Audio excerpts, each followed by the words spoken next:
Welcome along once again to another Star Sports video blog, and 26th of August sees the start of the US Open tennis at Flushing Meadows, and it's a huge punting event for all involved. Here at Star Sports we've now got a plethora of markets priced up for you, the punter, whether it's the outright market, the handicaps, or the bottom of the draw, top of the draw, first quarter, second quarter, whatever it is you want, we've got it for you. And I'm joined here today by Alex Wheeler, the tennis correspondent, or at least he thinks he is, to have a little run through of all the markets we've got here and try and find you a bit of value. But we'll concentrate on what everyone wants to talk about, and that's the outright markets. And Alex, not to be too sexist, but we'll start with the men. Okay. Kick us off. Thoughts? Well, there's just probably three players who I think Or probably you four, or probably five. You have to back. I know you're going to disagree with one of them, but Rafa, he seems to be back to his best. Murray, he's the defending champion. He won Wimbledon, he won the Olympics, he got to the Australian Open final. You just know he's going to be there or thereabouts. And the wildcard pick is John Isner. Big serving John Isner. He got to the final. It was a very close game against Rafa. He lost in another final to Del Potro. He beat Djokovic in the last tournament. He's in a little thunderstorm of form. You have to back him at 66-1. You don't, and you'd be mental to do it. He also plays so many 5-set matches that these tournaments catch up with him. Yes, he's got a big serve. Yes, he can dispatch the lesser players with that serve. But for me, he's got no chance. I wouldn't want to be on at 666-1.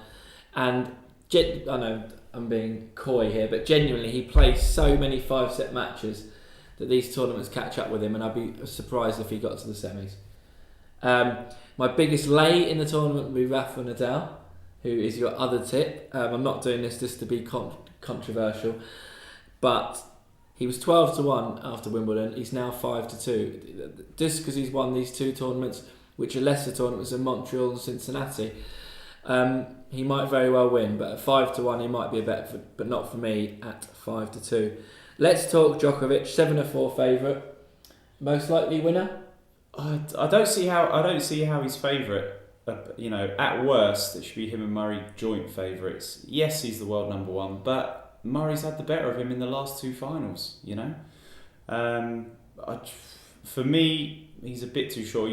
It should be the first three should all roughly be about the same price, and out of those three, I'd want to lay Djokovic the most. And Murray and Nadal, I just can't split them at the moment. Well, I almost agree with you with a couple of things in there, which is that Djokovic and Murray for me should be about the same price, and that is why at 9-4 I would make Murray the bet. I think he's the value of the three of them. I think Djokovic is slightly too short. Nadal's the big lay, so for me Murray at 9-4 would be the pick of the big three.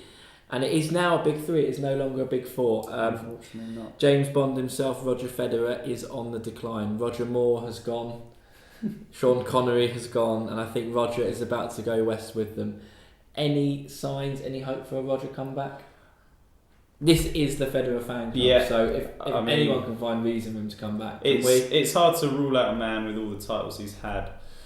And the record in this as well. But the last time he actually won this is quite a while ago.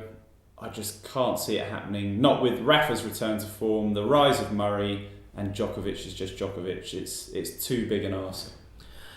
Okay, so what I would say is, and we probably should have said this at the top of the video, is that for me, it's the most competitive tennis tournament I've seen or competitive major I've seen in as long as I can remember.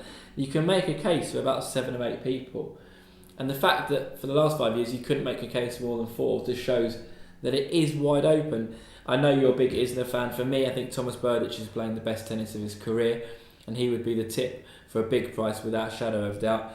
But then you look down, Jerzy Janowicz, he's playing great tennis at the moment. And then you look at Flushing Meadows, we've had a different winner every year for the last 5 years. So although we always put you on the front four in these major tournaments, and that's the only place you can look, I think for the first time you really can look further afield. For example, Ernst Goldbist, he beat Murray last week. Yeah. He sits in good form. He's underachieved in his career. So I think when the betting for the first, second, third and fourth quarter comes out, we'll have that here for you at Star Sports. There could be some real value in there with some of the bigger price players. But in the outright, for me, it's Murray and Berdych. Yeah. We should. For you? It's Murray and Nadal. Don't be afraid to back Isner. We haven't even touched upon Del Potro. He is back to form, but I think he's a bit too short at 9-1 for this tournament. But he's a former winner. He's in a bit of form. He could be a player, but a bit too short. I'd want a bit more. So your two?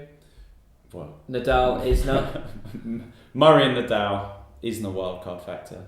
For me, it's Murray and it's Berdych is the wildcard factor. But with whatever you back, good luck, and don't forget the number to call is 08000 521 321. We've got all the markets you can possibly imagine, and if we haven't got them, we'll make them. But with whatever you back, all the best of luck.